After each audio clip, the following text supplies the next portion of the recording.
Bine ați venit, dragilor din Zodia Pești, oriunde v-ați afla în această lume. Suntem împreună din nou la o nouă lectură pentru perioada 27 aprilie până pe 3 mai. Așa că, dragilor, toți cei care aveți nu doar soarele, ci și luna, Venus sau poate ascendentul în Zodia Pești, această lectură este de asemenea și pentru voi. Ca de fiecare dată, nu uitați, este o lectură general colectivă, așa că vă rog să luați decât ceea ce va rezona cu voi. Desigur, vreau să le mulțumesc din suflet tuturor celor care sunteți deja aici, care mă susțineți prin comentariile frumoase, prin gesturile voastre de apreciere și prin fiecare gând bun care vine din partea voastră, așa că mii de mulțumiri. Cum de-al minteri le urez bun venit celor care sunteți pentru prima dată aici pe canal. Dacă la sfârșitul acestei lecturi simțiți că ați rezonat sau poate pur și simplu v-a plăcut, nu ezitați, abonați-vă. În felul acesta nu veți pierde niciuna din lecturile mele, mai ales dacă și activați clopoțelul. Atunci veți primi chiar o notificare atunci când eu fac publicații noi. Și desigur nu uitați de like. Like-ul ajută foarte mult, nu numai pe mine, toți creatorii de conținut avem nevoie de acest lucru, ca această lectură să ajungă la cât mai multe persoane. Eu oricum vă mulțumesc anticipat. Și acum haideți să trecem la lectura noastră și să vedem ce este important de știut pentru voi, dragilor din Pești, în săptămâna 27 aprilie 3 mai. Avem o mărturisire, avem o comunicare sinceră, poate cu, nu știu, cu un șef, cu un coleg, cu un asociat, cu un colaborator. Este o energie utilă, mai ales pentru cei care vreți să negociați un contract sau aveți de purtat poate o discuție oficială. Se vor clarifica anumite lucruri la nivel profesional, veți avea parte de comunicări foarte diplomate, foarte strategice și care vor, cum să spun eu, vor arăta claritate, da? Și lucrurile se pot așeza într-un mod mult mai bun pentru voi. Dacă vorbim de bănuți, aici avem o mască. Banii, să știți că în această perioadă pot fi afectați de schimbări bruște, prin tot felul de modificări, poate la contracte, și aici putem vorbi atât pe pierdere cât și pe câștig, mare atenție. Deci puteți pierde, puteți să și câștigați prin aceste schimbări bruște. O informație neașteptată care schimbă o decizie financiară. Este adevărat, e o instabilitate destul de temporară, dar ea există. Da? Atenție, puneți accent pe predictibilitate. Încercați să vedeți un pic înainte de a lua poate niște decizii și înainte de a acționa atunci când aceste schimbări bruște apar. De asemenea, la partea sentimentală, cei care vă aflați într-o pereche, avem Palatul. La voi, dragilor, a spune că vine o stabilizare în relație, există un anumit confort, să-i spunem așa, din punct de vedere emoțional. E o bucurie pe care voi o împărtășiți cu celălalt. Sunteți, poate luați hotărârea împreună, nu știu, să construiți o casă, să vă construiți un cămin, să mergeți la următorul nivel, ca să spunem așa, poate cu relația voastră. E un plan în comun pe care îl faceți în această săptămână. E ceva care ține de interesul amândorura. Cei singurei, voi, dragilor, sunteți într-o perioadă, râd pentru că aici apar conexiuni foarte rapide, atracții foarte rapide și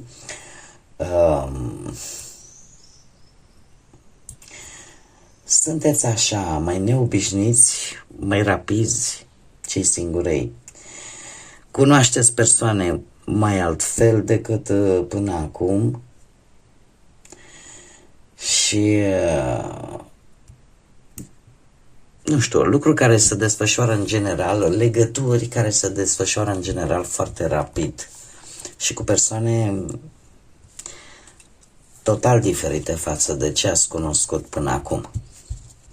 Hai să dezvoltăm un pic cu tarotul, să vedem ce vine pentru dragii mei din Pești în perioada 27 aprilie, 3 mai. Trebuie să vă spun, dragilor, predomină foarte mult Capricornul și Balanța, ca și zodii. Pe lângă, așa, sporadic, avem Taur și Vărsător și Berbec.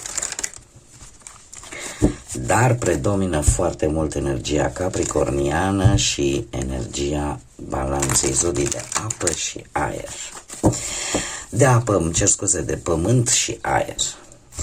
Haideți să vedem ce ne arată tarotul.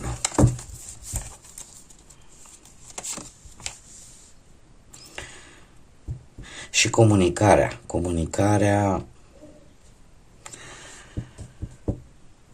și pe Venus, iar iubire de frumos. Haideți să vedem totuși ce ne spune. Să știți că aveți șansa pe plan profesional să rezolvați o situație mai veche, tocmai prin această calitate de a comunica, această diplomație. Judecata în cazul de față pe plan profesional îmi vorbește de faptul că vei realiza că trebuie să faci o schimbare majoră în cariera ta. Orică îți schimbi domeniu, orică reiei anumite studii, orică te îndrepți către o nouă direcție profesională sau pur și simplu primești o șansă care cere, din punct de vedere profesional, să-ți asumi o anumită responsabilitate, vis-a-vis poate de un proiect important sau de conducerea unei echipe sau, nu știu, orice este cumva în care trebuie să acționezi cât mai responsabil și cât mai corect în același timp. Mare grijă să nu amânați această decizie de schimbare din teama, nu știu, de a nu judeca poate greșit situațiile. Trebuie să țineți cont și de lecțiile trecutului în ceea ce privește viața voastră profesională. Dar din câte văd eu aici, cu această energie a confesiunii, se pare că este o energie foarte utilă pentru voi. Așa cum am mai spus, mai ales când vorbim de negocieri, de contracte, de discuții oficiale, de clarificări profesionale, da? Este o energie tare bună care poate clarifica, așa cum am mai spus, ori o situație legată de trecutul vostru profesional, ori pur și simplu poate rezolva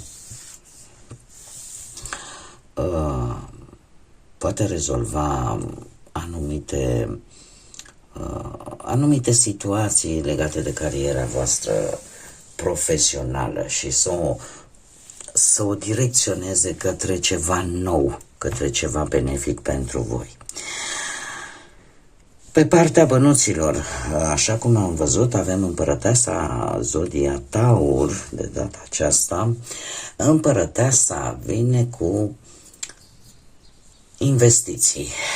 investiții pentru confortul vostru, pentru stabilitatea voastră, plecând poate de la casă până la ce ținem în interiorul casei. Un obiect pe care poate voi vreți să-l obțineți, doar că această hotărâre de a lua o casă, de a lua ceva în casă, de a vă spori într-un fel sau altul confortul personal, poate să aducă, așa cum bine am văzut, la situație financiară un pic afectată prin această schimbare bruscă, prin această modificare. Totuși, din câte văd aici, nu vă lipsește nici creativitatea care generează. Vă vin idei cum să generați bănuți.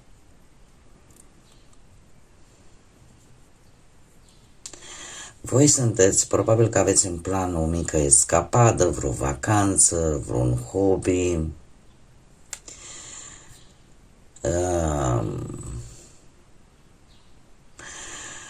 Aici ar putea apărea un mic dezechilibru pe partea financiară, mai ales pentru cei care depindeți poate prea mult de resursele altora.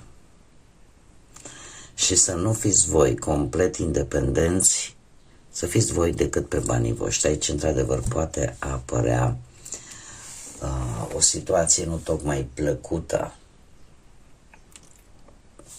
Sau această schimbare bruscă, care îți dă finanțele un pic peste cap, să apară tocmai pentru că vreți să faceți un gest empatic vis-a-vis de cineva.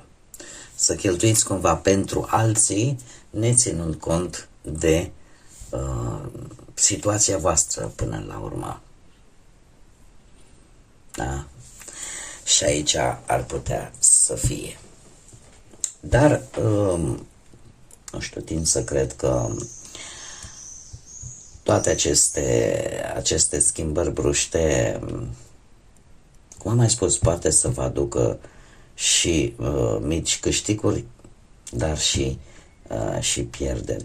Totul depinde foarte mult de voi și de faptul că voi trebuie să vă gândiți pe termen scurt, nu neapărat lung. Să vă gândiți ce se întâmplă imediat după această acțiune, adică să fiți predictibili. Și asta va face diferența. Acum, pe plan sentimental, în cuplu, într-o relație, am văzut, există dorința și, ce frumos, există dorința de a construi ceva, există dorința de a construi poate relație, o familie, poate vă decideți, hai să avem și noi un copil, sau hai să oficializăm legătura noastră, sau hai să ne luăm o casă, sau hai să ne luăm o mașină, aveți un plan în comun, o dorință comună, care se pare că veți începe să o și puneți în practică. De ce? Pentru că există sprijin reciproc, există gesturi de afecțiune, există compromisuri echilibrate și, cred eu, cel mai important, există o comunicare sinceră, care nu va face altceva decât să consolideze relația voastră și chiar să, nu știu, să aniversați ceva, să celebrați ceva. Că este prima zi când ne-am cunoscut sau nu știu câți ani de când suntem împreună. Să aveți și un motiv de celebrare. Cei care sunteți singuri, voi, dragilor, cu acest doi de monede, să știți că veți fi puși în situația de a alege poate între două energii, între două persoane. După cum bine am văzut, energia voastră este una foarte spontană, foarte rapidă și destul de neobișnuită. De ce? Pentru că veți cunoaște, cum am mai spus, persoane mai diferite față de cele cu care voi ați fost obișnuiți până acum. Iar acest doi de monede în această situație îmi poate vorbi de această alegere între două persoane, între două șanse de relație. Sunt persoane diferite. Și una dintre ele, ce vă pot spune, poate fi cineva care până în prezent v-a fost prieten, adică s-a încadrat, să zicem, în această arie a prieteniei. Iar cealaltă, într-adevăr, să fie ceva diferit, ceva care îți incită curiozitatea, așa. Acum, depinde de voi ce veți alege, pentru că, din câte văd eu aici, cu 300 de spade, poate că foarte interesant treiul ăsta de spade. Este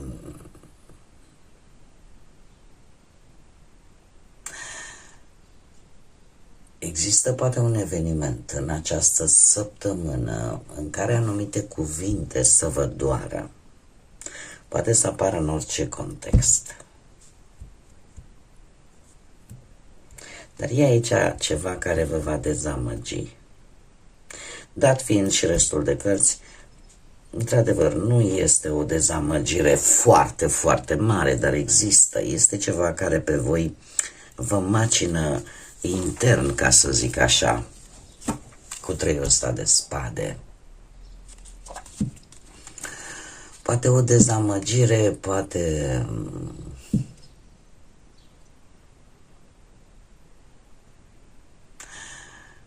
o lecție emoțională. E ceva care te împinge să-ți înveți lecția și să mergi mai departe.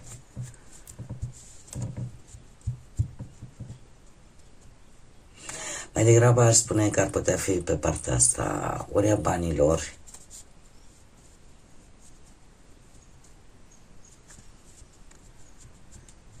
în special aș spune că e pe partea banilor. Ori o posibilă totuși pierdere sau o neînțelegere financiară, pur și simplu dintr-o greșeală sau dintr-o neînțelegere, mai ales dacă vorbim o neînțelegere legată de parteneri sau de cineva din familie.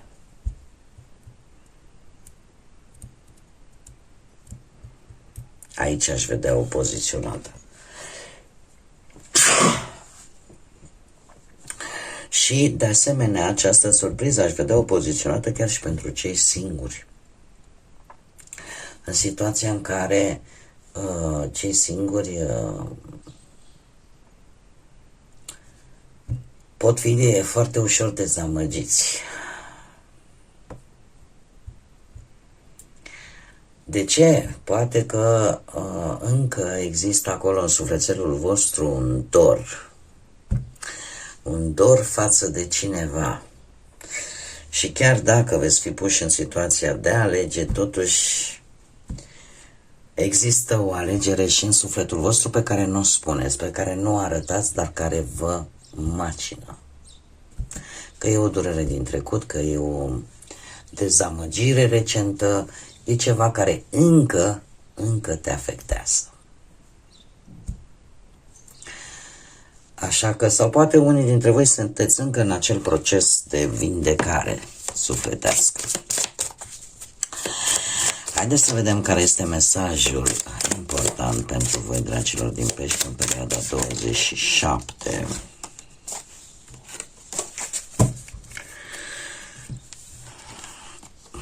Întuneric. În necunoscut există o cameră cu posibilități infinite.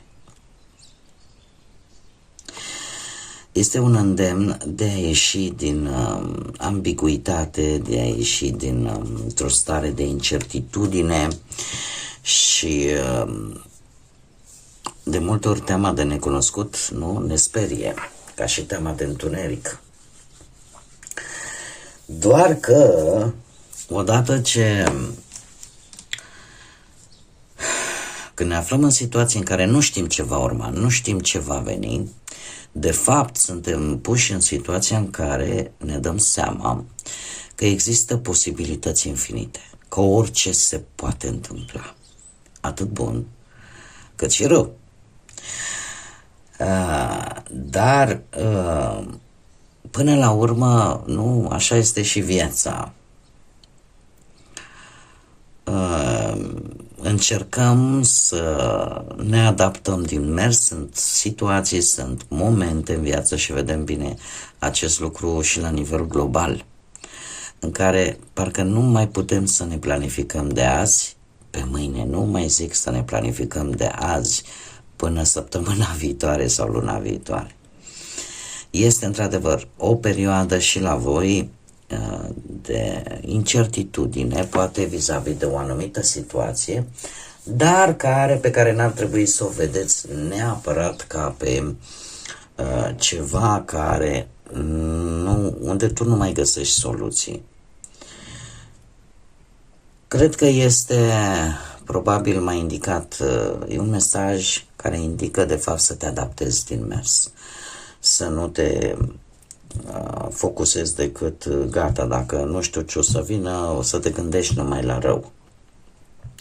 Așa cum bine spune acest mesaj, în necunoscut există o cameră plină de multe posibilități, de o infinitate de posibilități pe care cumva trebuie să le iei în calcul și să fiți precauți, să fiți predictibili, așa cum bine am văzut până în acest moment din lectura voastră. Adică să luați în calcul atât pro cât și contra, să luați lucrurile atât pozitiv cât și negativ, se poate întâmpla orice. Și în felul acesta deja te obișnuiești mental, cum să spun eu, cu ce poate să vină și să nu-ți pierzi curajul, pentru că totuși ideea de a încerca lucrurile e mai complicat, să-ți pare rău că n-ai încercat un lucru de teamă sau de teama de eșec mai degrabă, decât să-l încerci. Asta este, poate să funcționeze, poate să nu, dar cel puțin ai încercat și ai văzut ce este, decât să rămâi cu veșnica întrebare, dar dacă aș fi încercat. Bun, dragilor, cam acestea au fost mesajele pentru voi pentru această perioadă. Eu vă mulțumesc tare mult că mi-ați fost alături și nu uitați, suflete frumoase, să zburați înalt și să lăsați ca pacea, liniștea, credința și lumina să vă însoțească la fiecare pas.